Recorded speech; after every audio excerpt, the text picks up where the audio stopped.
Des questions? Non? Moi, je vous demande ça parce que moi, je m'en pose beaucoup.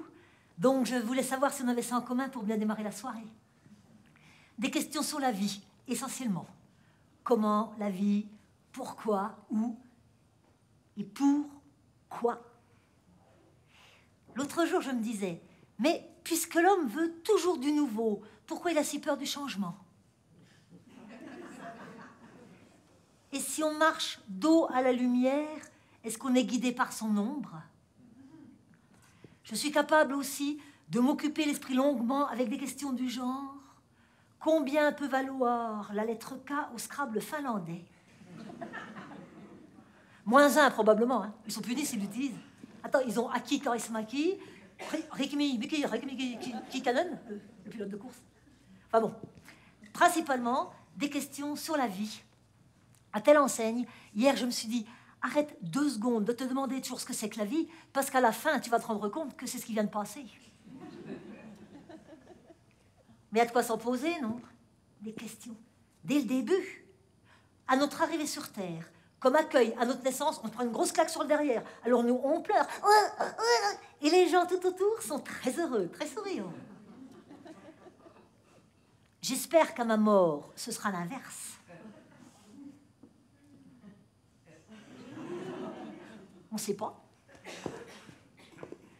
J'ignore si c'est cet accueil qui a été ma première interrogation, mais ça a commencé petite. Comment mon papa, il faisait pour nous emmener de Strasbourg à Belfort en voiture, sans se tromper de chemin, avec personne qui dit la route? Ça fait une trotte, hein? Et puis, comment le policier au carrefour, il savait que pour aller chez Mémé, il fallait qu'on tourne à gauche. Parce qu'il l'indiquait à mon papa, il faisait comme ça. Allez-y. Et moi, j'ai regardé mon papa, il n'a pas fait. Et qui c'est qui nous arrosait, ma sœur et moi, quand on était sur la loggia, par la fenêtre de la salle de bain, pendant que mon papa, il était dans son bain? Pas mon papa, je lui ai demandé. C'est toi, papa? Non.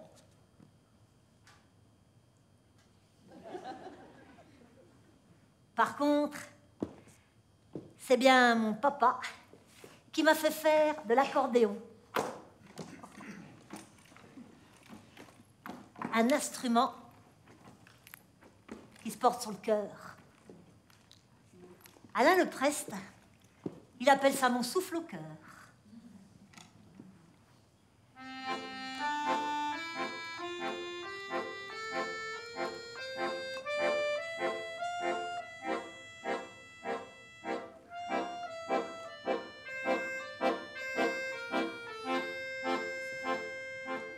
T'es tellement grand qu'au bout de nos yeux, quand on te regarde, on voit les cieux.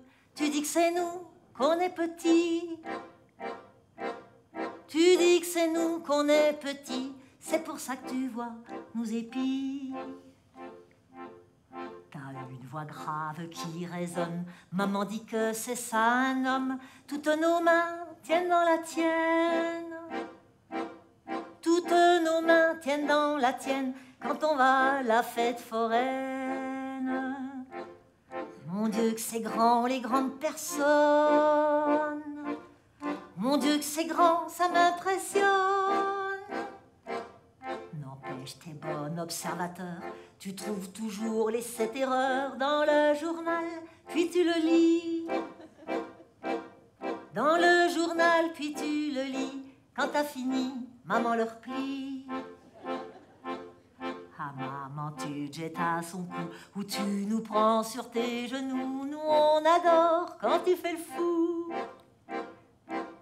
Nous on adore quand tu fais le fou. T'as des réponses à presque tout. Mon Dieu que c'est fort les grandes personnes. Mon Dieu que c'est fort, ça m'impressionne. Tu rentres du boulot énervé et nous on est tout étonnés. C'est pas le moment pour les bulletins. C'est pas le moment pour les bulletins, même si on a déjà pris notre bain. Des fois tu regardes maman et tu lui passes lentement la main sur le front et l'oreille. la main sur le front et l'oreille. Après à nous, tu fais pareil. Mon Dieu que c'est doux les grandes personnes. Mon Dieu que c'est doux, ça m'impressionne. Tu dis parfois des mots ardus qu'on n'a même jamais entendus. Maman a l'air de les comprendre. Maman a l'air de les comprendre. À nous, quand vas-tu les apprendre? Pas une de ces inventions pour nous trouver des petits noms. Mes cailles, mes tanches, mes petits repas. Mes cailles, mes tanches, mes petits repas. Nous on t'appelle juste papa.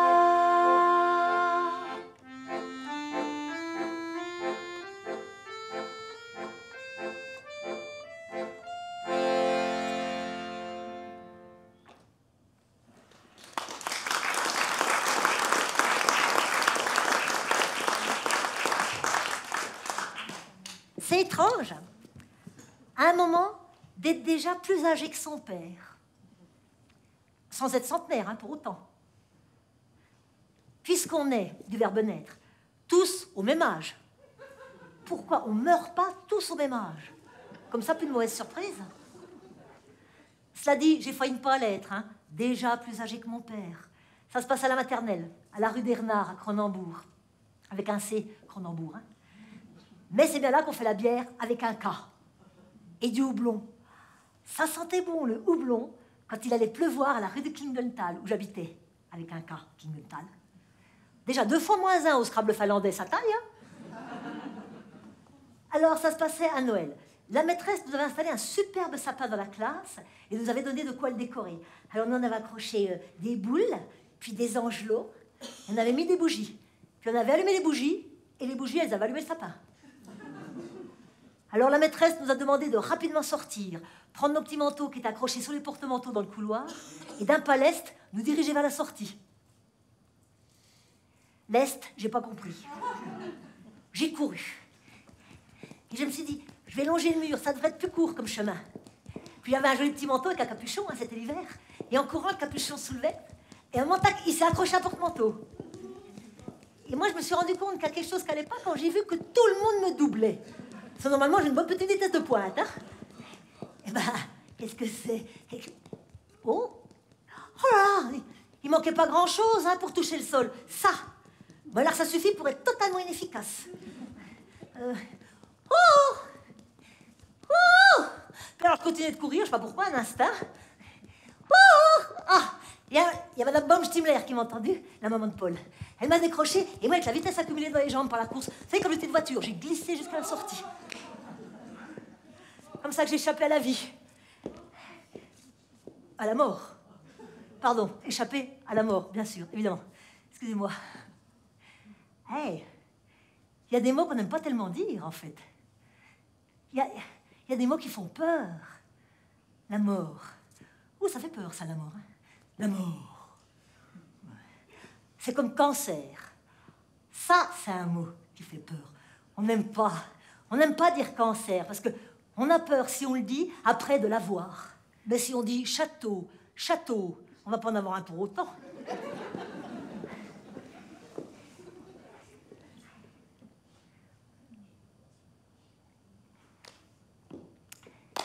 Qu'est-ce qu'on s'aimait avec Christian Maurer, mon fiancé à la maternelle. On s'adorait.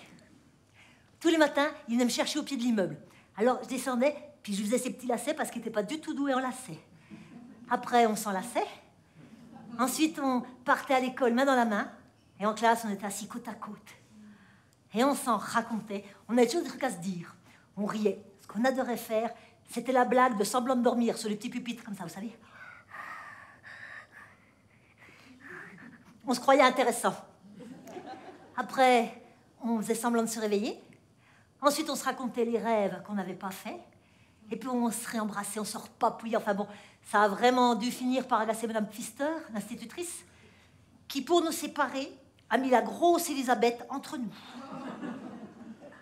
Pas sympa pour la grosse Elisabeth de la prendre pour le mur de Berlin. Et puis, pas sympa pour nous, parce qu'alors, efficace, la grosse Elisabeth. Hein. On n'arrivait plus à se toucher. Checkpoint. On n'arrivait même plus à se voir. Et puis, loin des yeux, loin du cœur, hein, c'est comme ça que j'ai connu mon premier chagrin d'amour.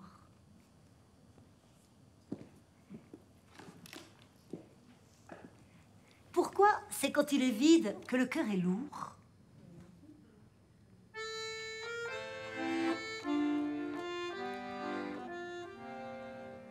J'ai pas la maguinguette, pas le corps à danser, pas la tête à la fête.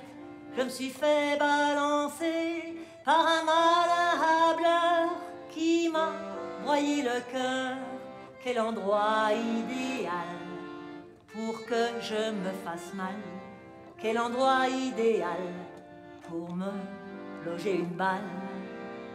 J'ai pas les mots flonflons, pas la voix en chanson, et cet accordéon qui tire des sanglots longs. J'ai la peau toute pâleur, plus de sang dans le cœur. Quel endroit idéal pour me faire très très mal. Quel endroit idéal pour me loger une balle. Vous êtes bien gentil, mais vraiment je ne crois pas avoir la moindre envie de danser une java. Je préfère pendant des heures me noyer dans mon cœur. Quel endroit idéal pour que je me fasse mal. Quel endroit idéal pour me loger une balle. Je ne sais pas pourquoi vous m'avez enlacé, mais je suis bien blotti là, envie de vous embrasser. Comme un cambrioleur, vous entrez dans mon cœur. Quel endroit idéal pour me faire à nouveau mal. Mais ce soir j'ai pas peur, y a un bal dans mon cœur. Mais ce soir j'ai pas peur, y a un bal dans mon cœur. Mais ce soir j'ai pas peur, y a un bal dans mon cœur.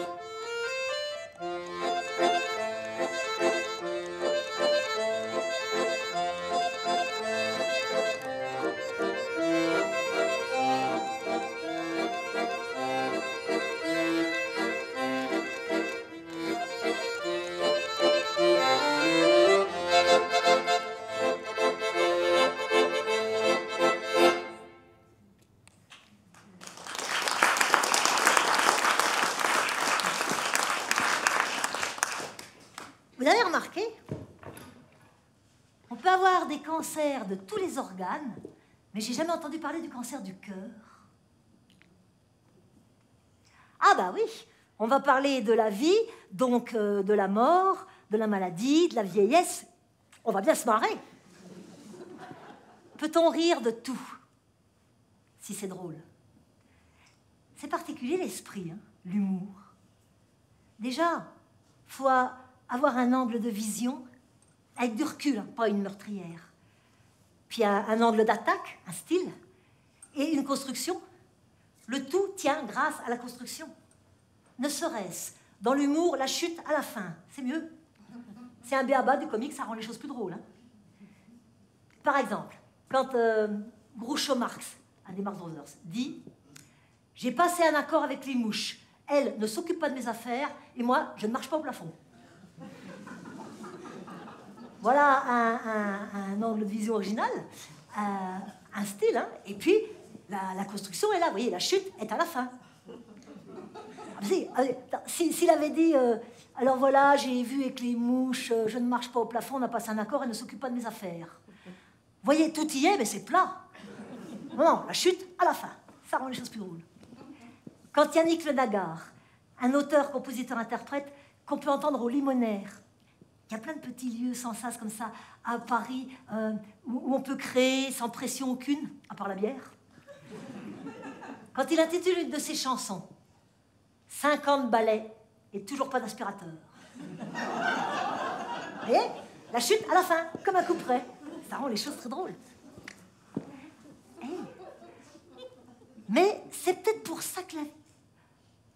Mais oui, regardez, dans la création du monde, hein, au tout commencement donc, dans la Bible, dans la Genèse, donc au tout début, on voit Dieu, il crée l'univers.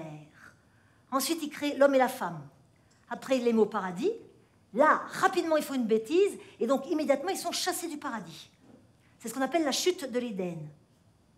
Tout de suite, la chute. La chute est au début.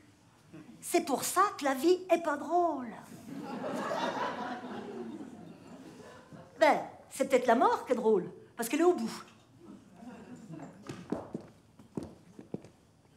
Alors, moi, longtemps, j'ai cru qu'on ne mourrait pas à Paris. Je n'ai pas l'impression qu'on a à Lausanne, mais à Paris, c'est mon impression. Je vous en parle parce que mon voisin du dessous est mort. Alors justement, je me suis dit, bah, tu vois, ça arrive. Parce qu'il n'y a pas grand-chose qui nous rappelle qu'on meurt à Paris. Pas même les cimetières nous en font prendre conscience. Hein. Ah non, à Paris, les cimetières, ce sont des œuvres d'art. Hein. C'est comme les musées, c'est visité, c'est plein de touristes. Ça fait plutôt vacances. Et puis, à Paris, dans les journaux, on ne lit pas les rubriques nécrologiques. C'est-à-dire que dans les journaux qu'on lit à Paris, il n'y a pas vraiment de rubrique nécrologique. Alors que dans les journaux en province, il y a. C'est même la première chose qu'on fait quand le journal arrive le matin en province. Alors, qui c'est qui est mort?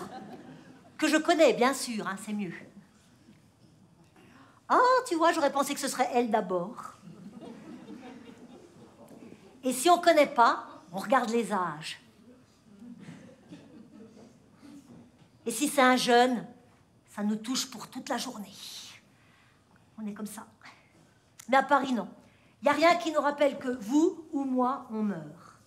Bien sûr, si c'est une célébrité qui meurt, on en parle dans les journaux, c'est carrément en première page. Hein. C'est pas compliqué.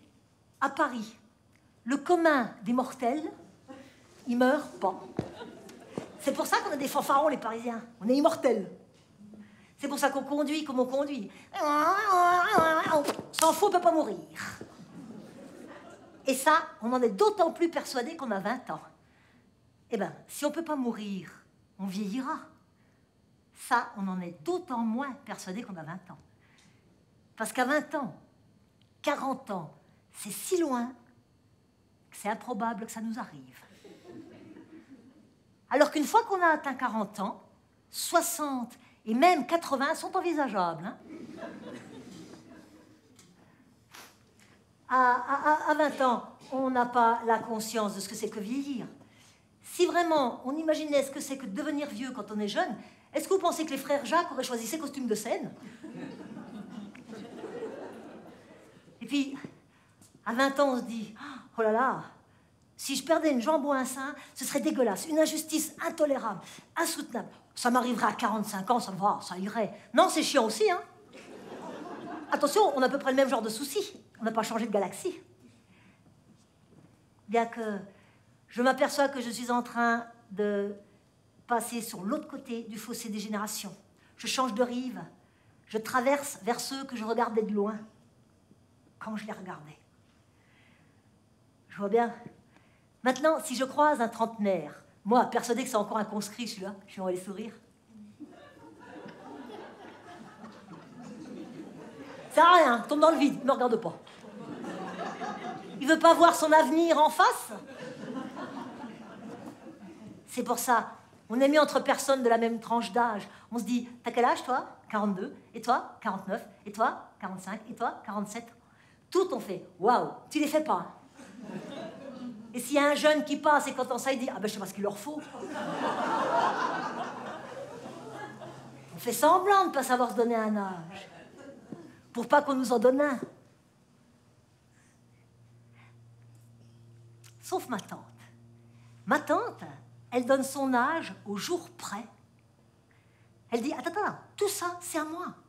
Moi, chaque matin, quand je me réveille, je me demande ce que je vais faire de cette journée pour ma vie. Elle me dit, les rides, là, c'est le travail de toute ma vie. Je ne vais pas la mettre au chômage. C'est vrai que le temps est un sculpteur qui se met tous les jours à l'ouvrage. Pourquoi ne veut-on pas être ses œuvres? Parce que un matin, on passe devant le miroir, oh là, on voit des grosses cernes sous les yeux, on dit qu'est-ce que c'est que ça? Allez hop, une bonne nuit de sommeil là-dessus et je redeviens normal. Et c'est qu'au bout d'une semaine, à 9 heures de sommeil par nuit, on s'aperçoit que c'est toujours là. C'est devenu un attribut permanent. Oh, ça changera plus? Si, mais en pire.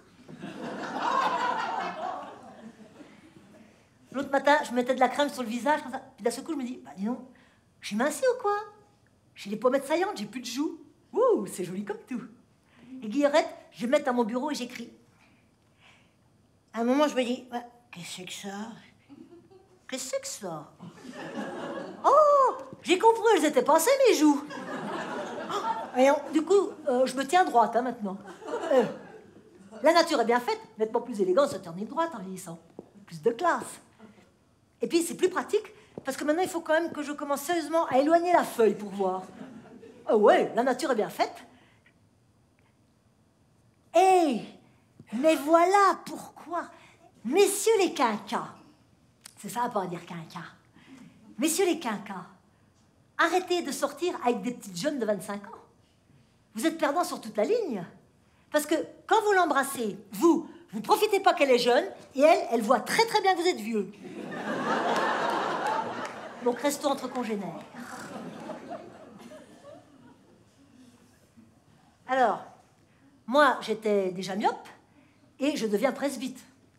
Ce qui fait que j'ai des lunettes à verre progressif. Alors, quand je veux recouper quelque chose que j'ai écrit sur une feuille sur mon ordinateur, ça me fait 3 focales. La feuille, distance moyenne.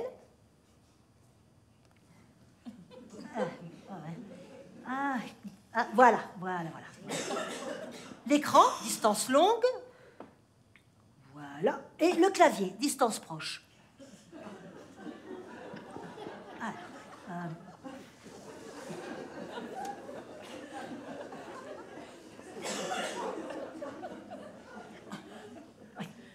On dirait pas plutôt un pigeon de Paris?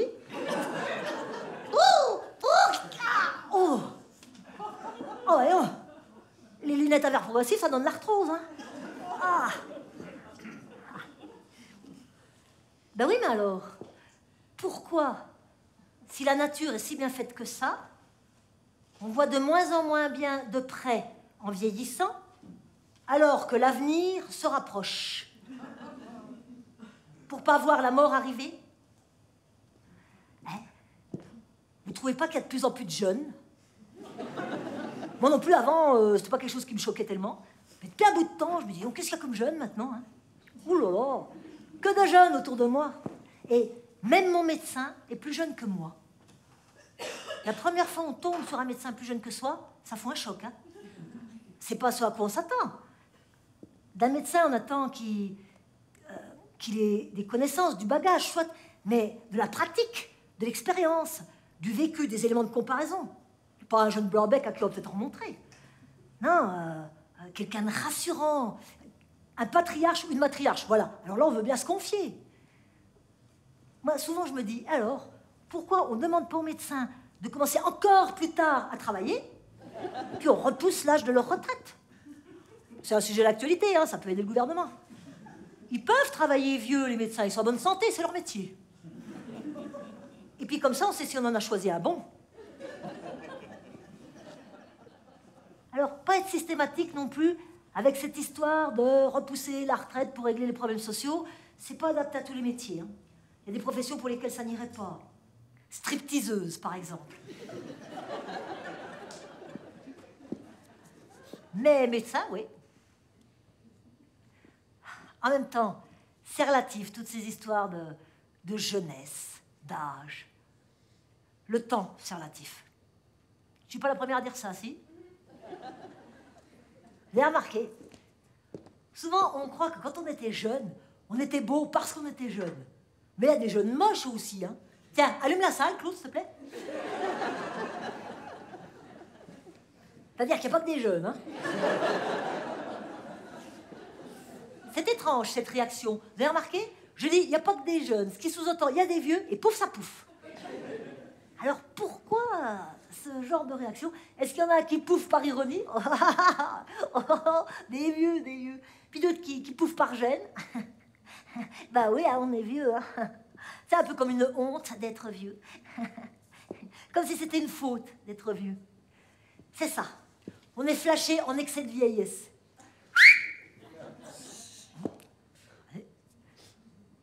Papier. Papier. Un peu sourd en plus. Ouh, bah dites donc. Vous étiez en train de vivre à 58 ans, là. Ah oui. Mais dans cette portion de société, c'est limité à 35. Veuillez vous mettre sur le bas-côté, s'il vous plaît. Allez. Allez, allez, allez. Oh là là, c'est lent, c'est vieux. Ah. Bougez pas, restez. J'adore ça, moi. Avoir du public...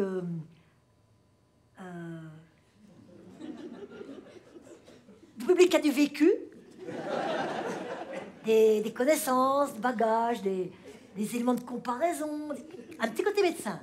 J'adore, hein, aussi, avoir des jeunes comme des pages blanches sur lesquelles on peut écrire, si elles ne sont pas trop gribouillées déjà.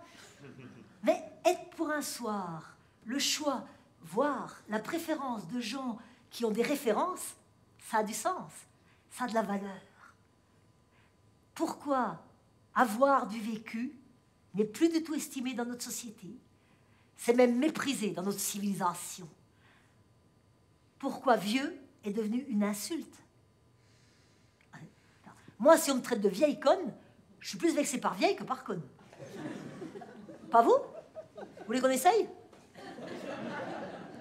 Merci Claude, tu peux éteindre. Alors, est-ce que si on me traite de jeune conne, je suis flattée? Jeune égale belle. Remarquez, il y a des vieux beaux. C'est pas un compliment non plus.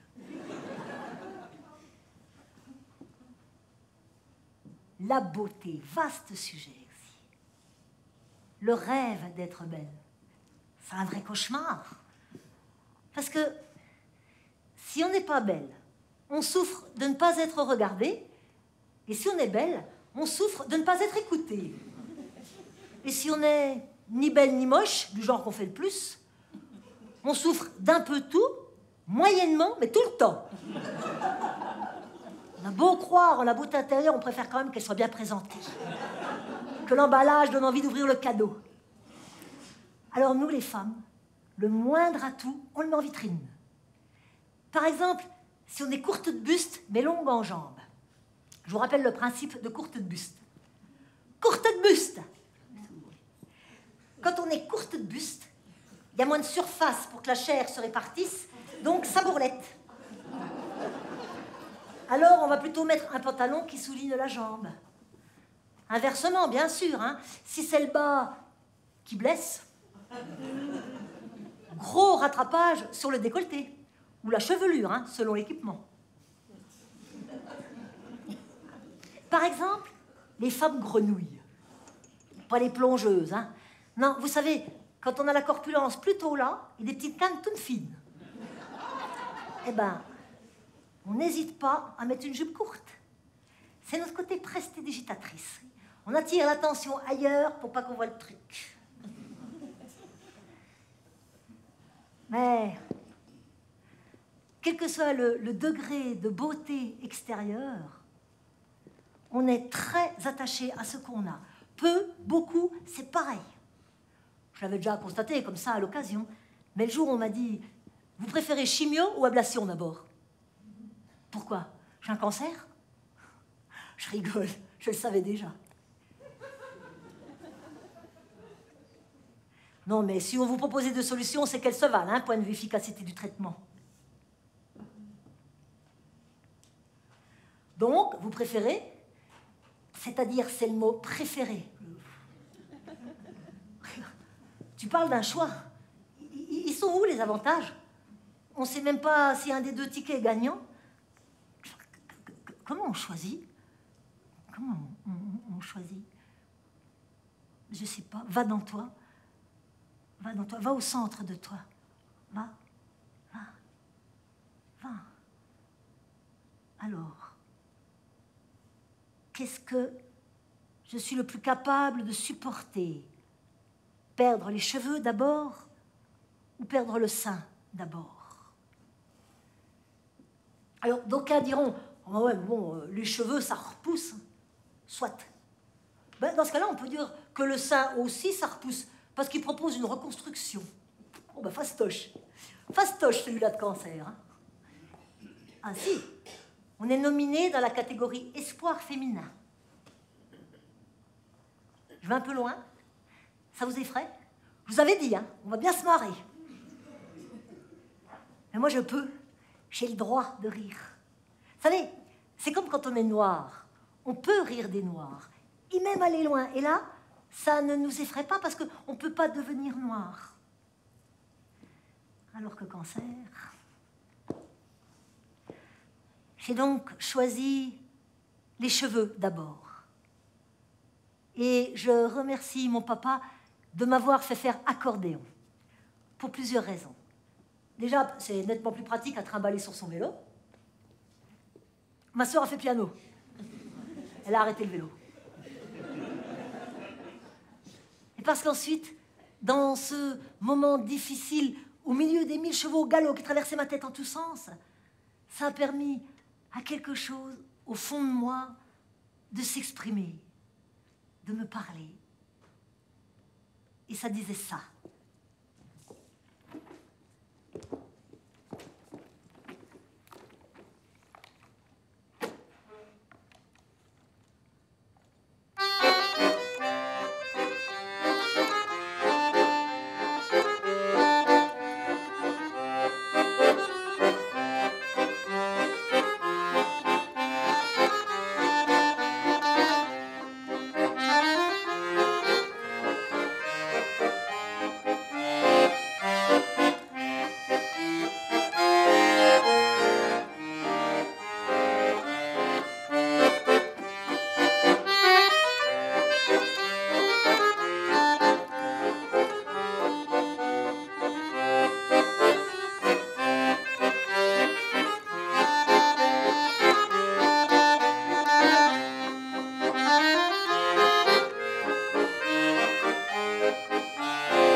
Ça en moi. Malgré les pensées astringentes qui faisaient se rétracter mon cœur de peur, en plein centre de moi, ça coulait de mes doigts, il y avait ça. Je l'ai appelée la valse de la vie.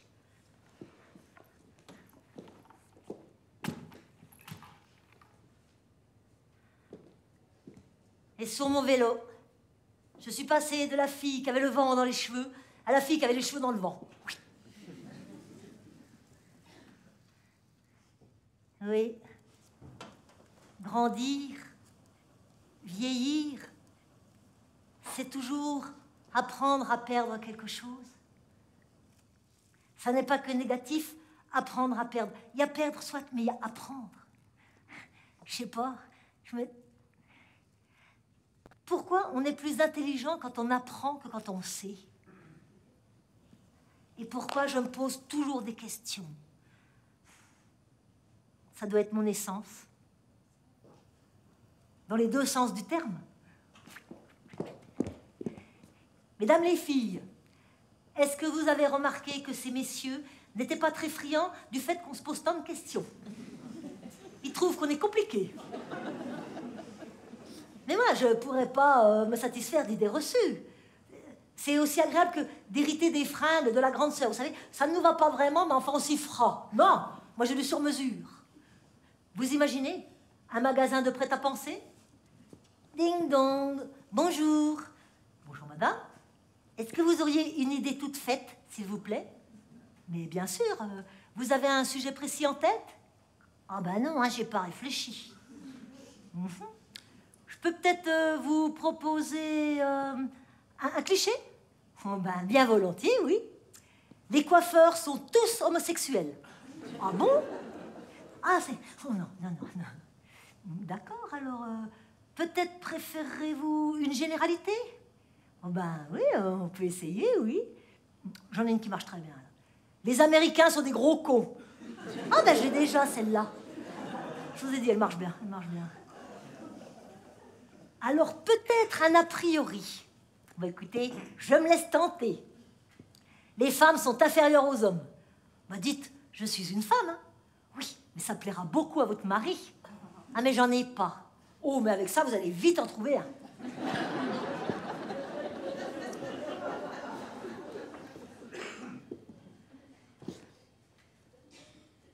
Ouais. La vie veut nous apprendre. La vie veut nous rendre intelligents. Et la société nous propose des piqûres de Botox dans le troisième œil. Faites votre choix. Puisque de toute façon, on va perdre. Autant apprendre. Ouais, mais on est persuadé que perdre, ce sera plus tard, plus tard, plus tard. Mais ça commence tout de suite. Regardez, à 5 ans, on perd ses dents de lait. Et hop, c'est parti. À 15 ans, on perd son innocence. Et si ce n'est pas le cas, on perd la face devant les copains. À 20 ans, on perd son temps.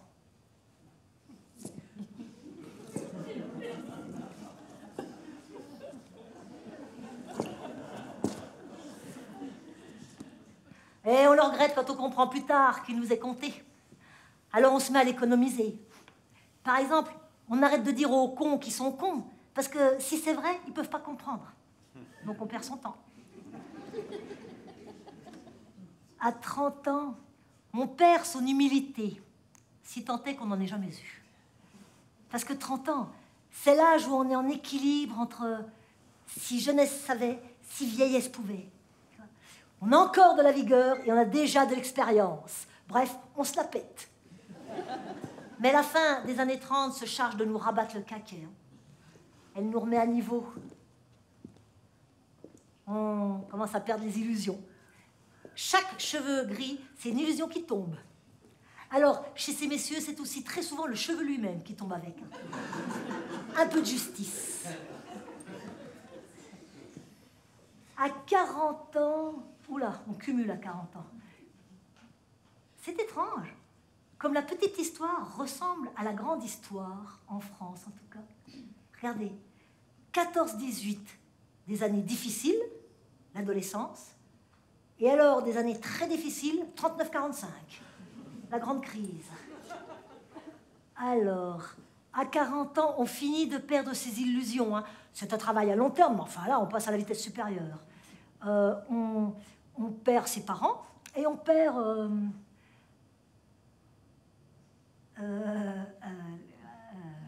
quittez pas, je l'ai sous là. Non, pas la mémoire, c'est autre chose. On perd... ah, vous en avez un tous. Ah, comment on dit ou plusieurs même, vous en avez. Les noms propres. Alors, les noms propres et les titres, ça disparaît. Ou, on ne sait pas. Pour ceux qui ne seraient encore pas arrivés à cette étape, la différence entre le mot perdu qu'on a sur le bout de la langue et le nom propre, c'est que le mot perdu qu'on a sur le bout de la langue, on sait où il est sur le bout de la langue. Alors que le nom propre, mystère, la grande spirale du vide. L'autre jour, avec un copain, on parlait de... Oh, attends, non. Un musicien. Ah, comment il s'appelle celui-là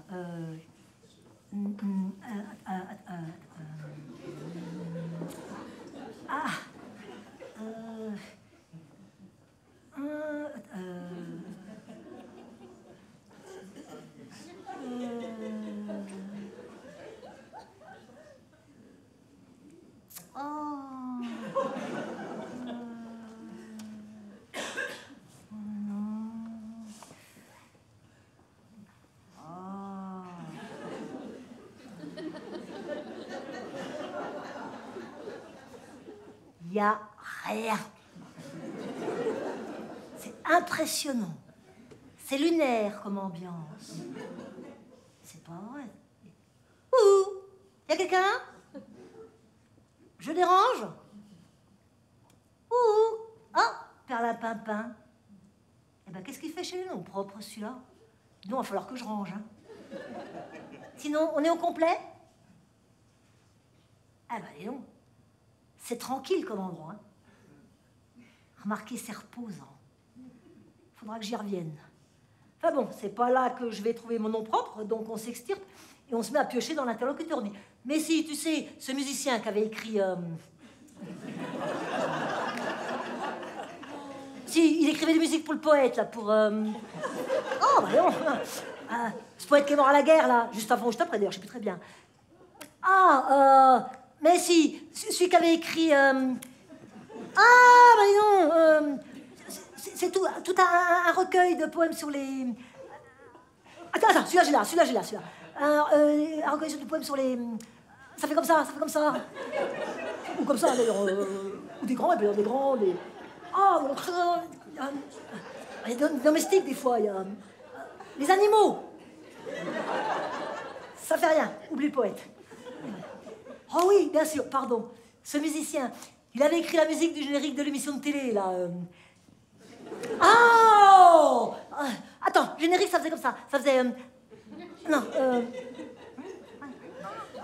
Non. C'est une émission. Ça passait le dimanche à la télé. Sur le cinéma. La séquence des spectateurs. Non, l'autre, sur le cinéma muet. Histoire sans parole. Oui. Mais ça passait pas le dimanche. Mais on s'en fout.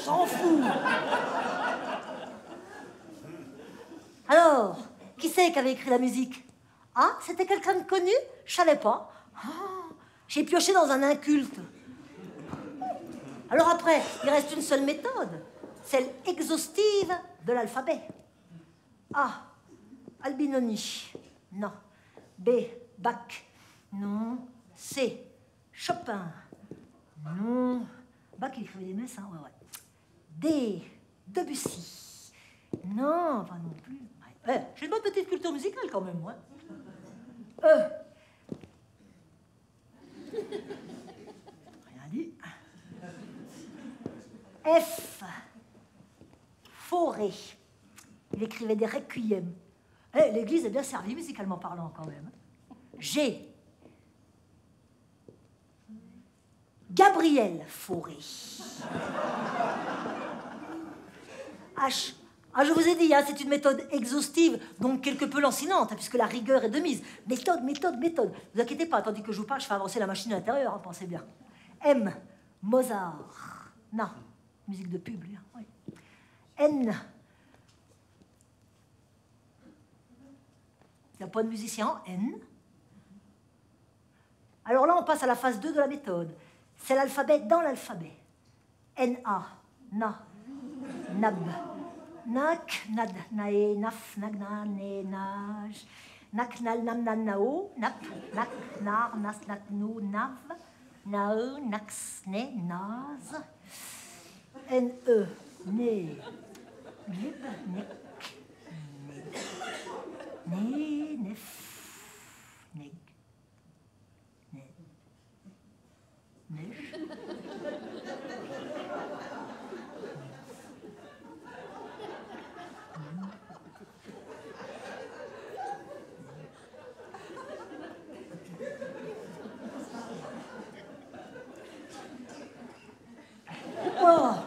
Je suis pas aussi vieille que ça, c'est pas enfoui à ce point-là.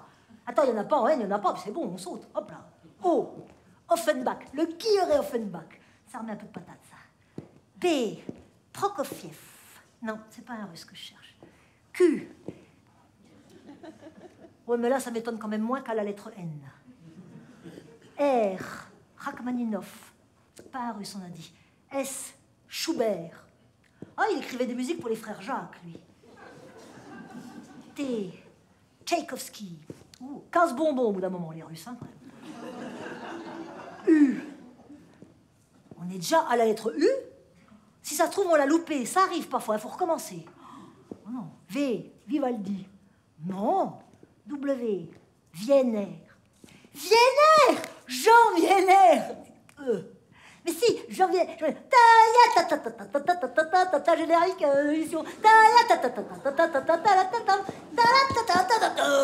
C'est que l'enton qui se fait ça. Avec le poisson qui sortait des goûts et tout. Tu vois, on a rarement fait l'alphabet à brousse-lettres. On a tort, des fois. Wiener.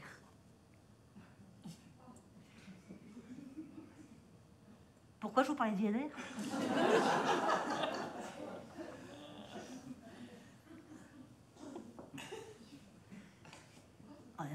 Ça, c'est l'âge. Oh oui, l'âge. Bien sûr, pardon. Alors, 50 ans. À 50 ans, on peut perdre ses parents, hein, si on ne l'a pas fait dans la quarantaine. On perd généralement sa taille et beaucoup d'intérêt aux yeux de beaucoup de gens. 60 ans, on repère ses dents, mais de façon définitive cette fois.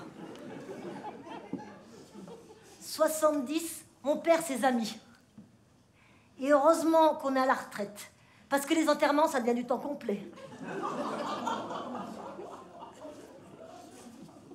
80 ans, on repère sa taille. Pas celle-là, hein. Non, celle-là on la regagne, mais non, celle-là, vous savez. On diminue. L'appartement devient plus spacieux. On demande à nos enfants de 50 ans s'ils n'auraient pas un peu grandi. Et on n'arrive plus à attraper le sucre. Ah, oh ben, eh ben, t'en veux-tu venir là, toi, oui? Oh, oh, c'est pas pratique de vieillir. Oh non, c'est pas pratique. C'est comme la maladie. C'est pas pratique, la maladie. Dans cette société, notamment. Bah, on n'est plus efficace, on n'est pas très rentable. On aurait bien travaillé plus pour gagner plus, mais on ne peut pas. On va pas vite, c'est ça. La maladie nous fait passer de la vie courante à la vie pas à pas. Du TGV au tortillard. J'ai horreur du TGV. J'adore le train. Mais le TGV, non. Déjà, rien que quand on veut regarder le paysage par la fenêtre, si les arbres sont un peu proches, on a l'impression de se prendre des baffes dans les yeux. Et puis, pourquoi aller vite quelque part? Aller simplement n'est pas digne d'être vécu. C'est comme la maladie. Tu sais, on se dit, oh là, allez, qu'est-ce que c'est qui m'arrive là? Je m'en débarrasse et puis je reprends. Mais ce n'est pas quelque chose en plus dans notre vie, la maladie. C'est notre vie, sous une drôle de forme, soit. Mais c'est notre vie, c'est que de la vie. Comme le voyage en train, c'est pas du rien, en attendant que ça passe, en attendant qu'on soit arrivé. Mais dans le voyage qu'est la maladie, il y a des mots trompeurs. Par exemple, le mot protocole. Pour moi, protocole, c'était arriver à l'ambassade, tapis rouge, réception chez les hauts dignitaires, préséance, prérogative, petit four champagne, bref, l'étiquette prestige. Ah, que nenni. Non, non, non, voilà. Faut être vigilant sur le sens des mots. Pourtant, ma mère, elle m'avait fait faire grec et latin pour que je retienne bien les racines des mots et ainsi leur sens, au cas où j'aurais fait médecine. Mais bon, j'ai pas fait médecine. Mais j'ai fait malade. C'est dans la même branche. Oui, j'ai fait grec. Tazoa trekei. Les animaux courent, ça veut dire. Tazoa, c'est un collectif, c'est-à-dire, c'est un nom qui est au singulier et qu'on accorde au pluriel avec le verbe. Ou l'inverse, hein, je ne sais plus vraiment. Je n'ai pas tellement retenu parce que j'avais déjà dans l'idée que je ne ferais pas médecine. J'avais déjà dans l'idée que je ferais théâtre. Ce à quoi mon oncle m'a répondu, parce que je travaillais bien à l'école, écoute, tu fais ingénieur, je pense que c'est ce que ton père aurait aimé, c'est plus sûr, plus tranquille, et puis tu fais théâtre en amateur. J'ai donc fait comédienne, et je fais ingénieur en amateur. Totalement.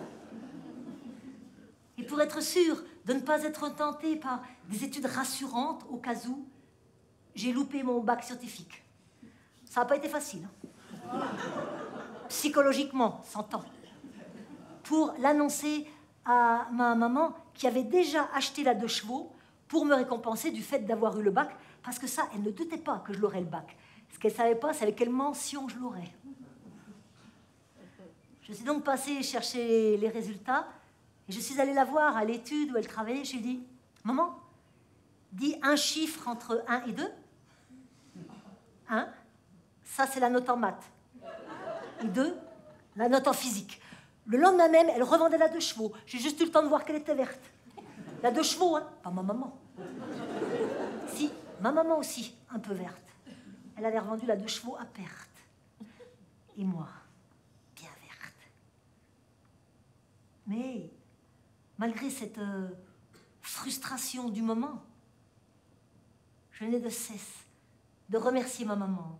Elle qui, en faisant ça, a eu si peur de perdre mon amour à jamais, a gagné mon respect pour toujours, pour m'avoir appris à être fidèle à sa parole, à tenir un engagement, à assumer un choix.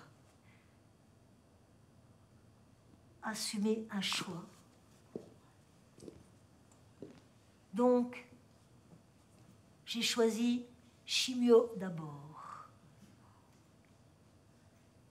Qu'est-ce qu'il y a à la télé ce soir? Elle est où la zapette? Elle est où la télé? Ah mais non, mais j'en ai plus, c'est vrai. Oh oui, je l'ai jeté. Je l'ai jeté il y a un bout de temps. Parce que j'avais compris quand j'avais fait une dépression. Ah oui, j'ai fait dépression. J'ai pris toutes les options. Si jamais, si on passait qu'une seule fois sur Terre, comme ça c'est fait. J'avais compris que la télé est un immense point de fuite. Elle fait écran à ce qui est, comme la fumée de cigarette.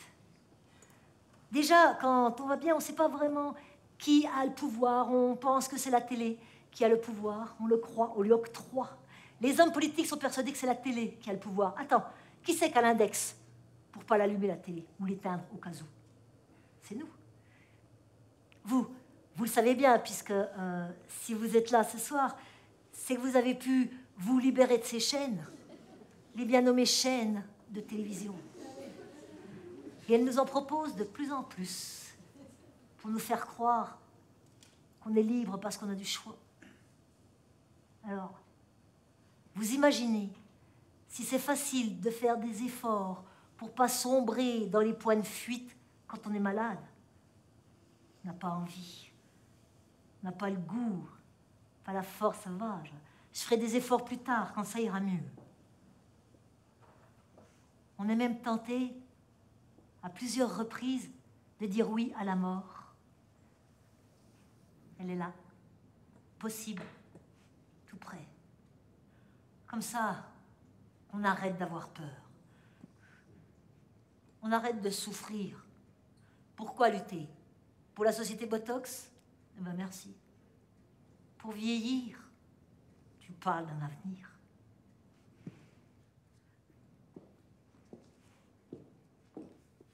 Il y a même un petit côté héroïque. Mourir jeune. Oui, l'âge est relatif. Je suis encore jeune pour mourir.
Bien sûr.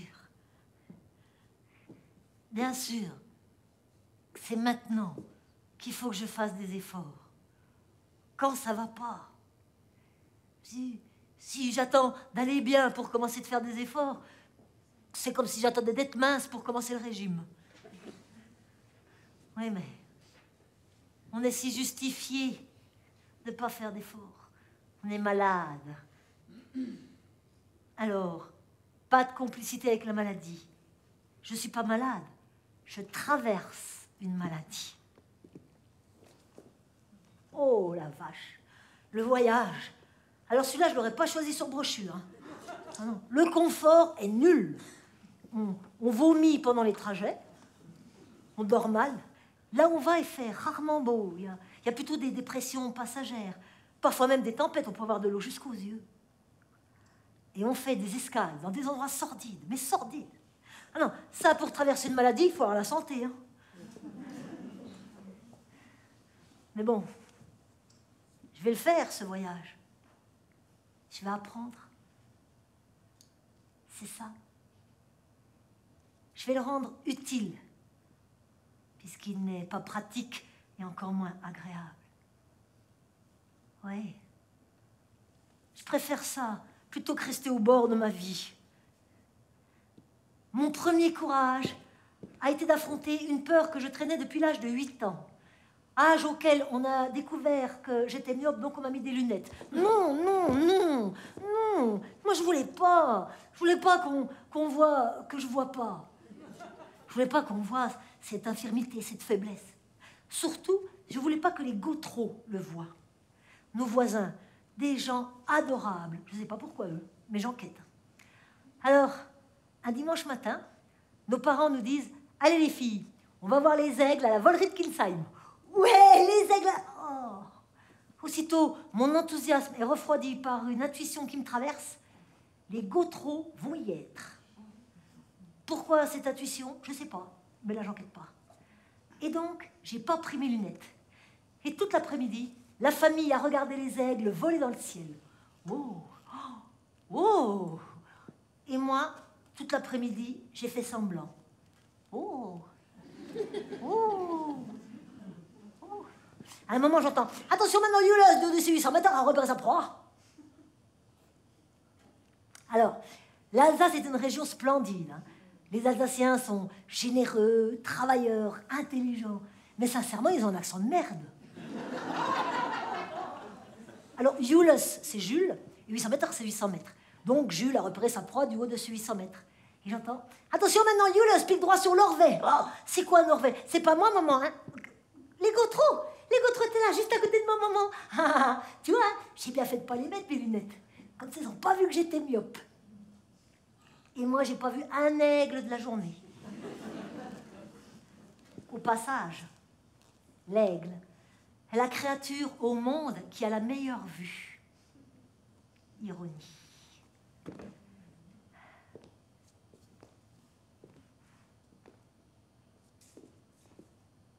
Alors, je vais aller dire à Mongy, mon voisin, le petit épicier arabe, adorable lui aussi, je ne sais pas pourquoi, j'arrive pas à lui dire, mais j'enquête.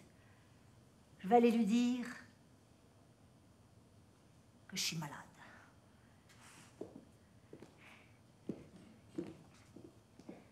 Ding dong.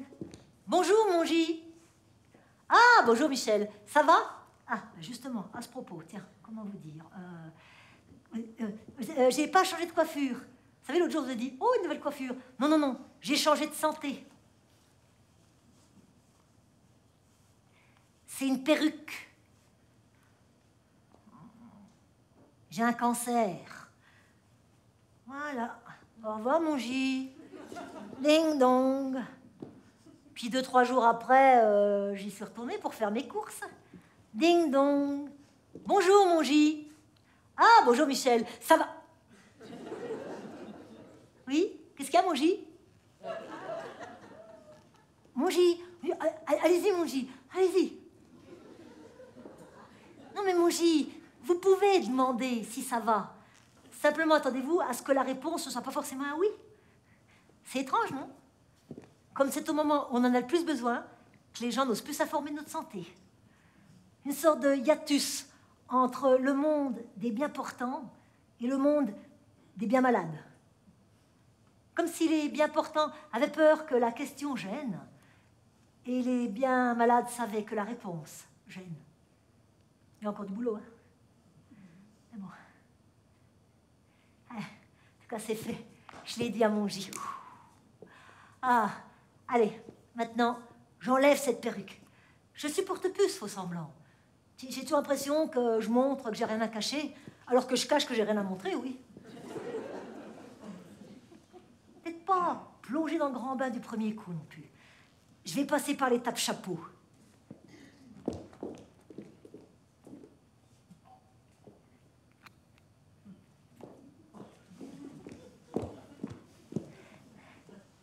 Ça va? Je fais pas trop biberon. D'autant plus qu'à cette époque, j'étais bien pâle, bien blanche, l'image était confondante.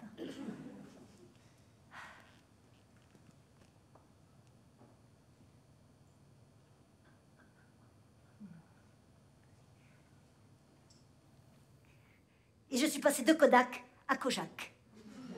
Et j'ai aimé. J'ai aimé me découvrir dans les deux sens du terme. Je comprends pourquoi l'homme a si peur du changement. Quel dommage. Oh, le nouveau, le nouveau. Tu sais, on rêve de vivre sa vie audacieusement, comme une aventure dont on sera le héros. Enfin, on s'imagine faire se passer sur un superbe 3 mâts et que c'est nous qui allons donner le cap. Faut admettre qu'on monte sur un rafio et que mener sa barque, c'est prendre les vents comme ils sont. C'est pas vouloir diriger les vents. Je ne pouvais pas vouloir diriger les vents. Je ne pouvais pas aller contre. Je ne pouvais pas faire en force. J'en avais plus. Ça m'a permis d'arrêter de faire envers et contre tout et de commencer à faire en droit et avec tout. En l'occurrence, presque rien. Dans la maladie, comme dans la vieillesse, probablement, comme dans toute épreuve, bien évidemment, on touche ses limites. Alors on ne peut plus les ignorer. N'empêche, première réaction, les refuser. Non, non, non, non, non, non, non, non, non, non, non, non, non. Non, non, non, non, non, non, non, non, non, non, non, non. Et à un moment, je me suis rendu compte que je souffrais plus de refuser les limites que des limites elles-mêmes. Ben quoi, je les accepte peut-être? Ben oui, puisqu'elles sont là. Oh. Et j'ai réalisé que ce que je prenais pour un étau qui allait peut-être me broyer était en fait une superbe faille dans la montagne dont les parois sont assez proches pour en sortir par la technique dite de la cheminée. J'avais vu des photos de ma maman quand elle était jeune et qu'elle faisait de l'escalade. Elle m'avait expliqué, on appuie son dos contre une des parois, ses genoux ou ses pieds selon la largeur contre l'autre, et à coups de rein, de volonté, d'espoir, dans une espèce de reptation verticale, hop, on s'extirpe. Waouh! Waouh, les paysages! C'est beau! On peut voir de cette façon. Et ce sont les limites qui m'y ont guidé. Alors, l'ordinaire devient extraordinaire. Moi, maintenant, j'adore regarder ma poubelle. Avant, c'était quelque chose qu'il fallait que je descende rapidement aussi. Mais maintenant, c'est grâce aux chimios. Grand moment, les chimios. Ça donne un goût dans la bouche, très métallique. Un peu l'impression que tout le bassin sidérurgique lorrain, c'est des rendez-vous dans les papilles gustatives. Ça affecte tous les aliments. Hein. Par exemple, si je mangeais des pommes dauphines, j'avais plus l'impression de manger la dauphine que la pomme. Je ne savais plus comment me nourrir, me donner envie de manger. Je me suis dit, essaye de cuisiner en couleur. Je me suis mise à composer mes plats comme des tableaux. Ma cuisine est devenue un atelier de peintre. Les graines de sésame pour le blanc, les graines de pavot pour le noir, entre deux, toute la palette des fruits et légumes. Je comprends pourquoi l'expression « avoir du goût » marche aussi bien pour les yeux que pour la bouche. Ah oui, maintenant, j'adore regarder ma poubelle longuement. Surtout après que j'ai fait une soupe. Je ne peux pas regarder la soupe cuire, hein, puisqu'avec la vapeur sur les lunettes, je ne vois rien. Donc, je regarde dans la poubelle. Eh ben, les pots de potimarron qui se sont mis sur une face ou sur l'autre. Déjà, jeu de couleurs, avec un jeté de queue de persil là-dessus, et quelques pelures de patates douces. Une féerie, une folie de nuances. Ce que la vie a d'imagination. Tellement, tellement plus que nous. Elle nous fait des grands signes pour qu'on parte à sa découverte. Et nous, on ne comprend pas. On croit qu'elle nous dit que la route est barrée. On pense qu'elle veut nous diminuer alors qu'elle nous propose de grandir, apprendre, découvrir. Ah, j'ai vraiment tendance à faire confiance à la vie maintenant, de plus en plus. C'est sûr, elle est fragile, ô combien. Elle ne tient qu'à un fil. Il faut être funambule pour la traverser. Mais en même temps, j'ai vraiment ressenti que ma vie appartient à la vie, qui est indestructible, elle. J'en veux pour preuve mes patates. Je ne sais pas vous avec les patates. Moi, quand j'en achète, immédiatement, je les mets sous l'évier, dans cet endroit humide. Vous savez, à côté des produits chimiques d'entretien. Puis dans le noir, hein, parce que je ferme la porte là-dessus, et je ne leur cause pas pendant plusieurs semaines. Ben, quand je rouvre la porte, il y a plein de petits germes de vie qui ont repoussé, qui tendent leurs bras comme ça. Maman, maman, maman. C'est comme un jeudi matin, je mets de la crème sur le visage.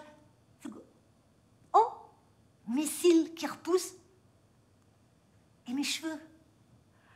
Tout à coup, c'était toute la vigueur de la vie en moi, malgré les produits chimiques, comme les patates. Tout à coup, c'était le oui de la vie à mon oui. Tout à coup, j'assistais consciemment à ma naissance. J'ai pas eu besoin de claques pour pleurer. J'ai pleuré toute seule, mais de joie. Alors, j'ai conscience que j'aurais pu lui dire oui à la vie et elle, non. Je pense que c'est elle qui décide. On propose, elle dispose, elle sait. Une nuit, j'ai écrit sur un papier qui traînait au pied de mon lit quelque chose qui m'a traversée comme ça. Je ne sais pas comment vous le dire autrement que tel quel. J'avais écrit, avec la maladie grave, la possibilité de la mort entre alors réellement dans notre vie et non plus comme derrière une vitre.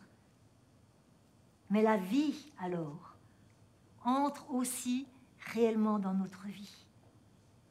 Et plus on met l'acceptation de la mort au centre de notre vie, plus on met la vie au centre de notre vie. La vie qui englobe tout, même la mort.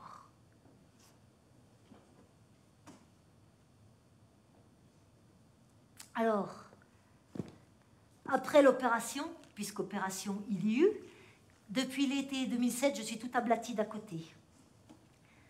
Comme un grand lit avec un seul oreiller. Il y a des associations qui viennent pour aider les femmes dans cette épreuve. Et dans ma chambre entre une dame qui se présente et me dit « Bonjour, je m'appelle Elisabeth, je fais partie de l'association Vivre comme avant. » Redites-moi le nom. Vivre comme avant. Oula, qu'est-ce que c'est que ce nom? Vous voulez pas changer de nom? Vivre comme avant. Je sais pas, vous voulez pas vous appeler Vivre comme après? Ou Vivre comme aventure? Vivre comme avant? Et pourquoi vivre comme avant? Pour avoir un cancer? Alors, je lui ai demandé à cette dame si je pouvais lui dire un texte que j'avais écrit fin mars devant les tulipes renaissantes au jardin du Palais Royal à Paris, sous les fenêtres de Colette. Elle m'a dit oui.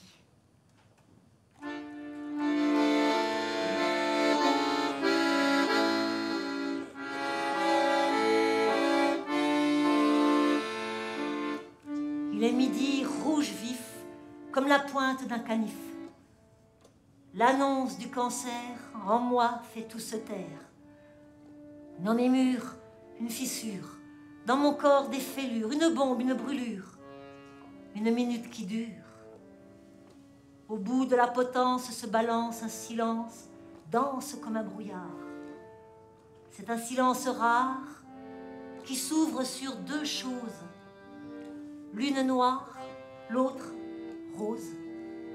La mort comme triste sort, la vie plus belle encore. Mais l'une et l'autre marchent ensemble comme dans l'arche, tous ils allaient par deux. Pas de terre sans les cieux. Si j'aime que la nuit par le jour soit suivie, j'accepte que le blanc et le noir pour versant.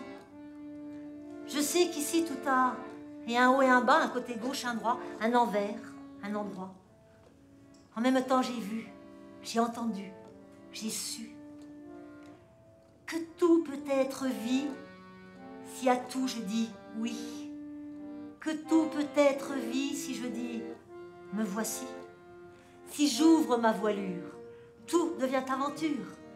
Qu'importe où elle m'emmène, 1 heure, quelques semaines, je vivrai 100 000 ans si je suis au présent.